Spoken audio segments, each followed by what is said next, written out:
extraordinaire, the gemologist. Hello, everyone, and welcome to the Geomologist Presents. So, this is a little different today for this bonus episode, and it is an interview that Amy did with the makers of Culture Q. Culture Q is a game about players and their stories.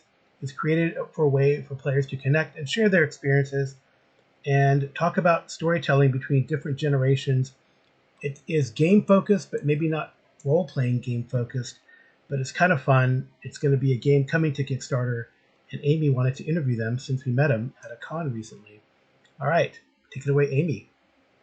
Welcome back, fellow geomologites. I have a huge treat for you. I'd like to introduce you to Paul and Gina, and they are with Culture Q, and they have given us permission to talk to them about their exciting new game that's coming out. I believe there's a Kickstarter coming soon for it, and we'd like to introduce you to them and their game and give you all the information and a link to their Kickstarter. So let's take it away. Welcome to the show, Paul. Hey everyone. So I'm Paul, and this is Lisa. Hello. Hello, And Lisa. we're the co-designers of the board game Culture Q. It's a game that we designed and been working on for a few years that really puts front and center letting players tell their own personal experiences and stories, instead of like focusing on just like the game mechanics and whatever the game wants you to tell. hmm So, what was your inspiration for this game, if you don't mind me asking? Yeah, so yes, we actually created the game as part of the Global Game Jam, which is 20 well, it's a weekend long where you basically spend the whole time working on making games. But I know, yeah. And the theme of the game jam at that time was roots. hmm And so I come from a big family growing up. I'm Asian American, so hmm my Asian roots are pretty big. And so growing up, we it was all family. Even now today, we're all like very family oriented. And so with roots as the theme for that game jam, I figured, oh, we should create something about family roots. That sounds really cool. I know myself, I come from a family, I'm one of five children, only one boy, my poor brother. And I grew up in the 70s and 80s, and we always had a weekly game night. It was always pizza on Friday, and then we had a game. And we didn't have to work on our homework till Saturday morning after we got in every one of those exciting cartoons that we could. Yeah. Then we would and then we would work on our homework. But for us growing up, it was always like Trivial Pursuit or the Game of Life or Monopoly until my parents shut that down because that was way too many fights in the family happening. Um, Sounds like Monopoly. Yeah. it does. But I would say those games were more about becoming a tycoon or living outside of our world. And Root sounds a little bit more like you're trying to build a connection to go forward. Was that the idea behind it? Yeah, that definitely was a big part of it. That's especially why we grew up in like the 80s and like 90s and 70s as well too. So it's like we're like board games was a core part of like our lives. So that's why we wanted the mechanics to be familiar too. So we wanted something that was familiar to people, but add that twist of like giving them the space to share their stories while having just a little bit of family fun competition. Yeah, so that was Little bits. Exactly. I'm so sorry, that Lisa. was But yeah. So that was the design, the user. I guess you could say user interface design for developing the board game was to have familiarity where anyone can play the game. It's pretty it's pretty it's easy Mhm. for all generations. So regardless if you grew up in the 70s, the 80s, the 90s, or even the 2000s, anyone can play, and it's easy to pick up. So that was my main feedback for the team. It's like I wanted to help create something that it's easy to play, and anyone can jump in, from my 80-year-old dad to my 10-year-old little cousin. Like anyone can play. That sounds incredible. Now, I am sharing the screen for Culture Q now, so that is what our participants are getting to look at while we're chit-chatting. And I do believe on there I saw that you roll a D6 to move your tokens. I'm moving down here so that they can see the different parts of your incredible website here. And I'm showing them that there's a board game here. There's some tokens, a D6, and 2 stacks of cards. And one says fortune and one says culture. They're red and blue. Did you want to explain what that might be to them? Yeah, so we can start off with the culture deck because that's really the core part of the game. Okay. So like we actually have one like right here in our hands. So the Oh, culture card, yeah. let So this let one's me stop sharing here so that they can see what we're doing here.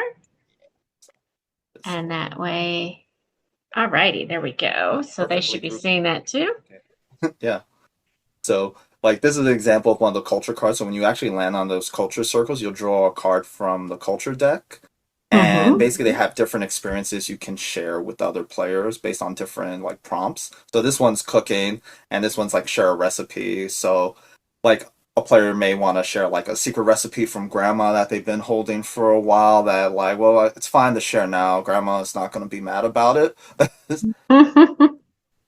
So, and that's the thing. We created like several of like those kinds of prompts with that card just so people have the opportunity to share different kinds of experiences. Oh, that's incredible. So, like recipes, maybe memories. I know growing up, we would always have relatives that would never share something with us. And we would always ask, and they'd be like, oh, no, you don't want to hear about that. I want to hear about how your day was. And most of that was like my great uncles and my grandfather. And I understand they were part of that generation that dealt with World War II, and there's a lot of their lives they wouldn't discuss. But then after World War II, we got into the Vietnam era, and that's where my uncles were. And they were the same way, very closed off about that. So, do you have cards that might bring out some of the, I don't want to say some of those memories, but maybe dipping into those aunts and uncles and relatives that just refuse to share? What happens if they don't want to? Yeah, so as part of like the mechanics of the game, it's like we definitely try to positively enforce like sharing, but if you don't want to share, that's fine, but you do have to accept the fact you're not going to be moving forward in the game. So if those people are competitive, they're going to share because like, well, winning's a little bit more important at the moment than like worried about like that kind of thing. Oh, true. I understand that. Yeah. Because you know So, how family game night is, especially with siblings. oh my goodness, my siblings, they're funny. They're all over the place. So there's 20 years between my oldest sister and my youngest sister and I. So I'm like smack dab in the middle. And then the rest of us are like 18, 19 months apart. So we've got a wide range in there. So I can honestly tell you that I used to be the youngest child. I really didn't know my older sisters as well as I wished because they were in college by the time I got old enough to recognize. So, are you fostering relationships with relatives that way too? So, talking a little bit about what's your favorite memory from high school or cards like that, anything, something like that. Uh, yes, we are.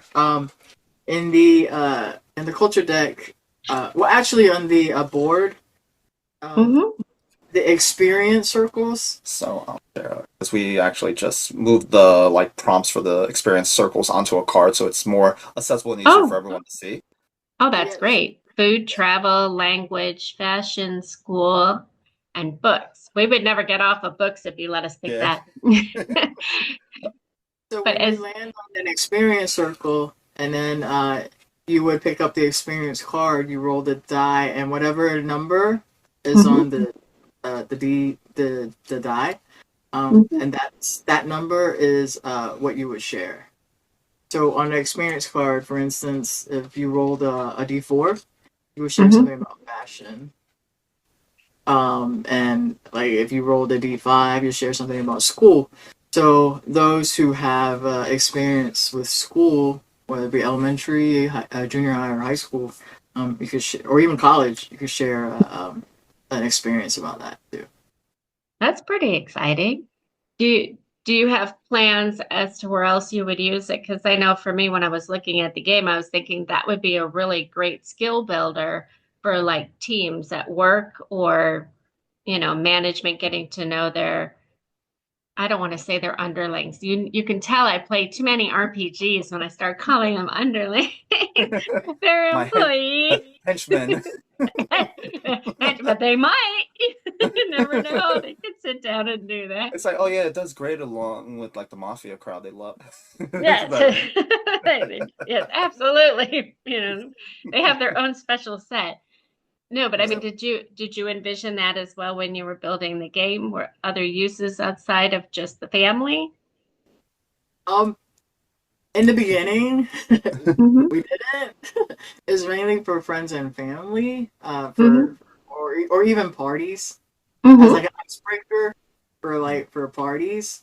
But Mm-hmm. then as we started playtesting the game and we received more feedback from testers, um, we were told that this is a great game for icebreakers, but also for the corporate Yeah, like for a corporate setting for like businesses and teams building Mm-hmm. who like if corporate companies wants to like have like a team building event, they were they gave us feedback that this is a great game for that, and so they would Right. love to have something like this for yeah, for their company. yeah. Definitely, Absolutely. testing was key to figuring out like the key demographics for the game.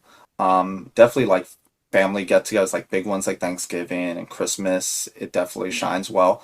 We've even seen like Gen Alpha and Gen Z. Like you would think that like because they're younger, they don't have as many experiences, but it's like they still had a blast playing it because Mm-hmm. they also kind of formed teams of two. So it's like, hey, we're the red team or we're the blue team, so they could like collaborate on shared experience. So if one like person didn't have experiences, then the other one would kind of like jump in and fill. And so it's nice that. And then from there, we also like realized, as Lisa would say, is like team building. It's great for that too.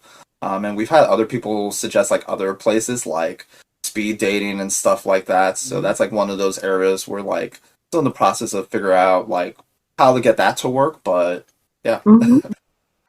I mean, I think it's a great idea.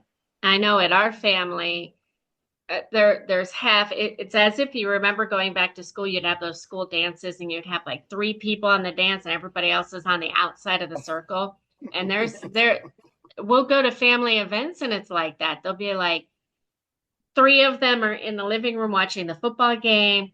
Then you have mom in the kitchen trying to finish dinner, and you have the kids running all over the place.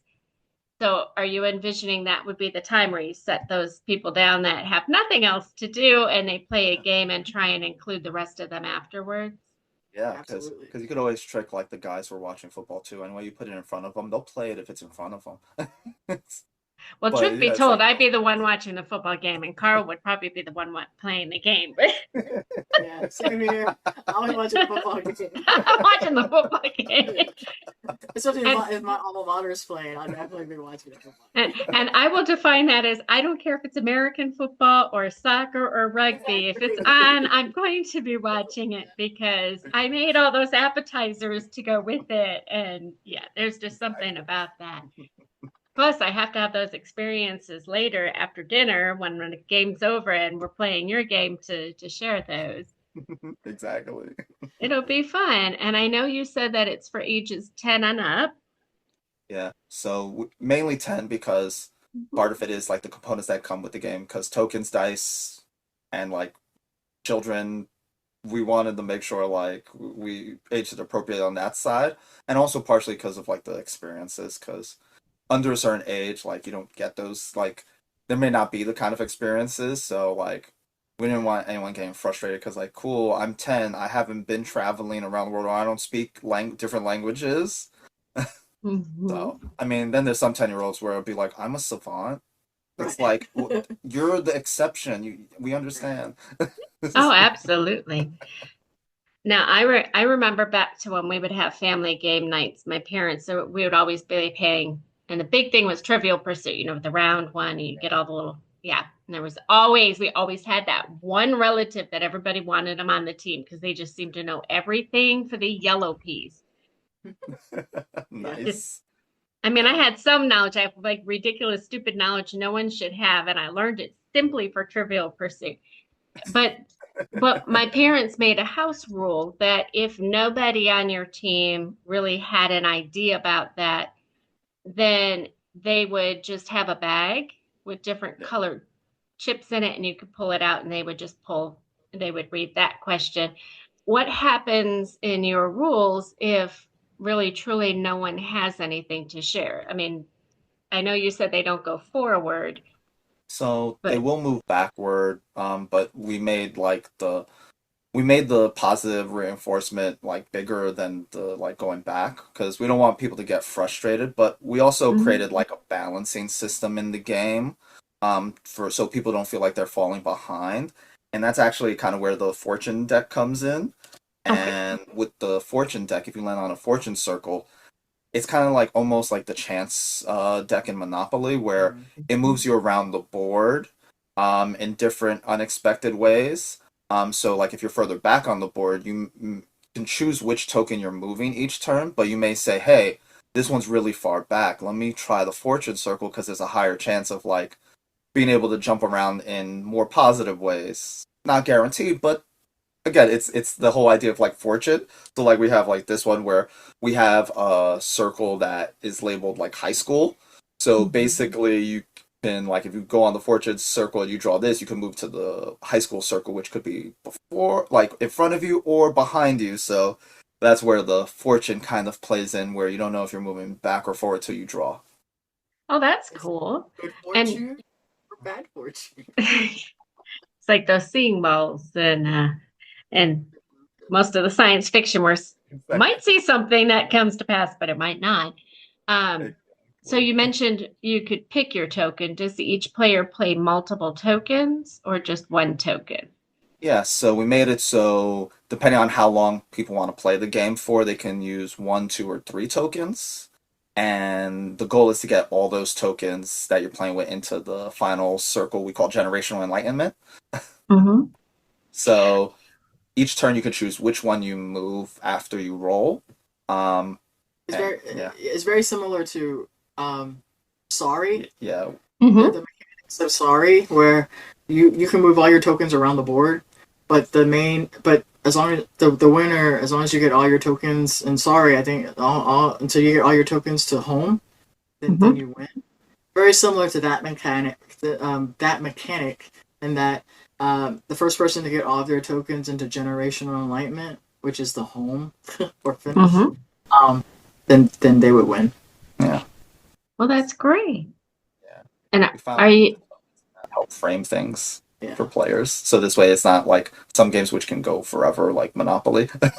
Oh Yes. goodness, that those got shut down all the time. And it's to the point where we were cutting pieces of paper to make more money because one or all of us, and I'll raise my hand, I was guilty, would keep the money just because if there wasn't any money in the bank for you to take, you couldn't win. So yes, oh no, I am extremely competitive in games. I've had to calm that down a bit.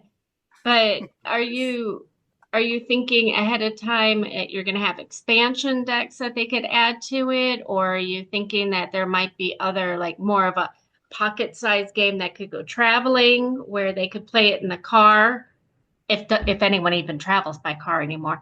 I Yeah. mean, they could take it on their trip with them however they choose to get there. Are you Yeah. thinking something along that line?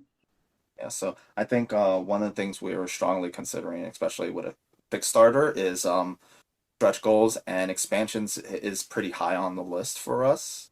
Mhm. Because there's just so many different subject matters to talk about. One idea we're toying with internally is like holidays. So Oh a deck yes. just focused on holiday experiences. Oh So like yes. for Halloween costume experiences, or you may have like a holiday drink that you like that you need everyone to drink and know about. Holiday fashion, Yeah. holiday decoration. It's like, I'm yeah, I'm all about the food at the holidays. Not exactly. my table's set a certain way, my food is made a certain way. You come however you want, but I'm going to dress appropriately. But yes, oh yes, I can Exactly. understand that one. Look, like in the show Friends, you have to have your Thanksgiving pants. That's right. Well, that too, but I'm not making the trifle that she made, not quite like that. That's for certain. Did you want to talk a little bit about the Kickstarter, when it's going to start, and maybe what goal you're after and what you would get at different levels? Yeah, so definitely so the Kickstarter launches on July 8th. So it's ringing up pretty soon for us. So we've been pretty busy, like just trying to spread word, sending people to like our newsletter where we've been posting a lot of updates on things going on recently. So, Mhm. and then when it comes to like costs, we've really been thinking about like, especially with tariffs becoming a complexity for everyone in the board game industry. Mhm. Part of it is we wanted to still keep this game in the same range as other like family games that you can get at Target. So we have several tiers. So the main tier is $30, but what you get in that is you'll get the game with all the components. Um, with stretch goals, like those would be included as well, usually with that, unless we like state otherwise. And then we also are giving a print and play version. So this will give players the chance that if they want to print like the card template and create their own like culture cards, they can. Mhm. And then a lower tier would be the print and play only version for those who maybe just like, well, I have a bunch of dice and tokens at home because I have hundreds of thousands of board games over the years. It's like, so it's like but being able to print the board out, print out the cards, we have that tier available too. So if players would pay $8 about for that tier, digital only. And then we do also have a tier for retailers because like there's a lot of local retailers in Texas who have shown interest in it. Mhm. And like we want to make it cost effective for them to also like be able to sell the game and like make so we have a tier available where you get 8 copies for pretty like good discount on it. A box of that, and then we have a special tier we're working on. That we've spoken like our marketer has an artist and some artists they know, so we're working on like seeing if we get an artist for people who want to pay a little more, but have a character drawn of themselves or a picture they submit or want to have like drawn as a character put on like the back of the box as kind of like the key art in the back of the box. Well, that's cool. That could make a very fun birthday present or Christmas present, and then they can use that as one of their Exactly. card answers. And I like the fact that you said that they could print off cards and make their own, because I know growing up, my father came from a background that was more on the Scottish side and my mom more on the Irish side. And you can imagine there's varying different things that they like to talk about. And my dad's huge into history, and he would prefer to have all the cards, the questions about, hey, tell me what's for history. He's also the one that would stop us at every road sign on our trips so that we wouldn't miss any of those, because every opportunity to learn something should be taken. So I'm assuming then there might be a way that like a teacher could utilize that maybe to teach Yeah. the students a little better. So maybe they could pledge for that goal too, right? That you said Yeah. that was the $8 one where they could make their own cards. Yeah, so and the good part is like when they get if they decide they want to just get the board and other pieces though, but they'll get the ability to print those cards too because we'll include the print and play with the physical version too. So they have options, but it's also great because if people do want to create their own like homemade like home house rules, we want to give them the tools to be able to do that. So Well, absolutely. And we'll make sure that your link for the Kickstarter is in the show notes. And absolutely. And how can they have shipping outside of the US? Are you allowing that with the Kickstarter? So that is right now we're focused mainly in the North America area, just because of like the logistics right now. But we have actually been speaking with distributors and stuff to figure out ways we can get it, like at least initially starting with English language regions first. And then eventually localizing it past that. Because like my family's from Puerto Rico, so it's like being able to have like a Spanish version and see how impassioned people get would be like just fun to watch anyway. That'd be Even very not fun. participate. Yeah, so we definitely are thinking about like eventually spreading it out to other languages. So, but first thing is to really Oh, just get it as many people as we can, like with the logistics we have available right now. oh, But I mean, absolutely. But you it, said the one that has the print version. So if they're overseas and you don't ship to them, they could still pledge for that print version and be able to get exactly, it. So exactly. don't let that distract you, our viewers. If you are interested in the game, please go ahead. The link will be down in the description for you to pledge. And are you working on any other games in addition to this one? Yeah. So because of that one global game jam, we caught the bug, and we did it again this year. We are in the early prototype phase of testing out a little bit more of a hectic game that it's still built for everyone, but it definitely leans more on chaos. We call it right now. Its working title is like Boba Wars, like Hmm. Boba Tea. Um, and the idea is that right now it's like a hybrid between a digital device and circular cards are put around the device, and your job is to find all the ingredients for a boba drink that show up on the screen, and the first person to like tap the screen wins the round after finding all their ingredients. So That that's sounds like a like, lot of fun. yeah. And we're also working on it so this way it doesn't require digital devices because we know like sometimes that like can be intimidating for some people. But like we see the digital more as like a supplement to the cards, so it's like it's not just the only way to play, but it can make playing like more diverse and more fun because you'll get things you may not get in the cards that come with the game. Well, absolutely. Well, I really appreciate you guys definitely taking your time to let us interview you. And Thanks so much I for having us. absolutely, I do want to encourage our listeners to go to your website. Did you want to let them know what your website address is so that they can go there? Yeah, it's Culture Q, CUEQ, like cue cards, dot games, cultureq dot games, and there we have links to the Kickstarter. We have our newsletter showing up there, but you can also sign up on there to it. And then we have some videos and information about the game on the site too. So hope everyone checks it out and definitely follows along with the journey. Absolutely. And I will remind our listeners definitely on our YouTube channel, make sure that you hit those notifications because you have an exciting video for us to upload after this so that you can get an eagle eye into how the game goes. And make sure you pledge because that Kickstarter is going to kick and close quickly. So make sure you get your Yes. pledges in. And did you have And anything else you wanted to share?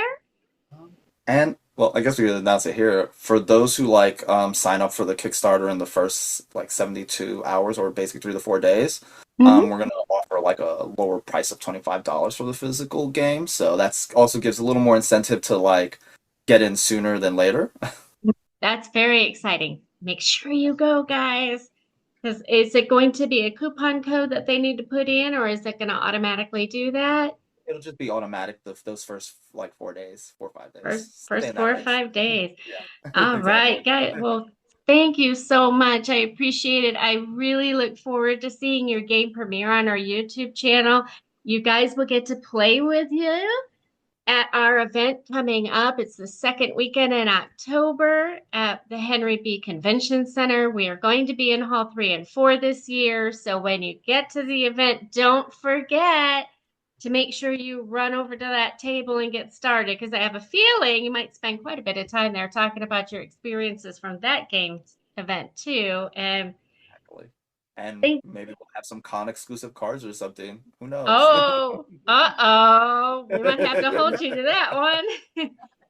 Some special experience you could share about where you are right now while you're there.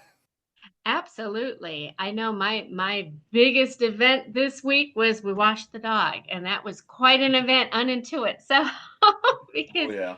he's a very large dog and he doesn't like to take his baths outside. They have to be in the bathtub, and he likes to attempt to drink the water while you're washing him, and he's all sorts of silly, but Oh, that's dogs. They're the best. Oh, absolutely. So anyone that has a dog, you've got a lot of experiences there. So we Exactly. thank you again for coming out, and we look forward to seeing you in October. I know you're going to do great with your Kickstart. The game looks amazing. The colors are great, and the idea is just incredible. And we look forward to the Bobo one because I Yeah. can make a Bobo drink to drink while I'm playing. Yeah, Yeah. like we definitely have ideas forming for like other ways to make it real fun for the players too. So maybe even some like real life ingredients, like a recipe, so you can learn how to make your own specific drinks. Uh-oh, we could make that into a happy hour game, guys. Exactly. The not safe for work edition. Yep. That might not be the team builder that our employers are after, but No, that that's the mafia one. yeah, exactly. It's definitely built for a different audience, but it's still chaotic fun for everybody. Oh, absolutely. Well, thank you for taking time out to talk with us, and we look forward to it. Good luck on your Kickstarter. It's gonna go great. It's a wonderful game, and we look forward to seeing you guys soon.